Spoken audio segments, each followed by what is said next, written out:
We are about a week and a half away from the 4th of July holiday, and this year things might look a little different due to the pandemic. But of course, there are still ways to celebrate safely. MTN's Annie Johnson has that.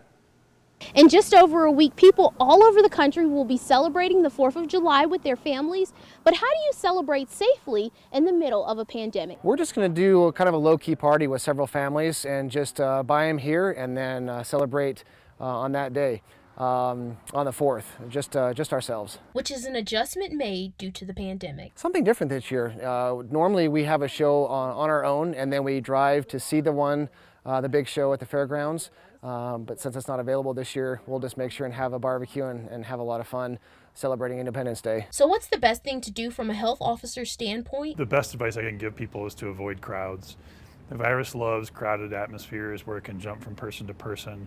Maintaining that 6-foot distance between you and others is really important, and staying out of situations where you can't socially distance is really important. Today was the first day fireworks stands were able to sell fireworks in Montana, and one stand says they've already noticed a difference. Yesterday we were setting up and getting ready, and we had a lot of people come in and asking if we were open, and so this is our 15th year. It's a family-owned business, and so it's probably the first year that we've noticed that many people come in early on, and so I think it's going to be a big year.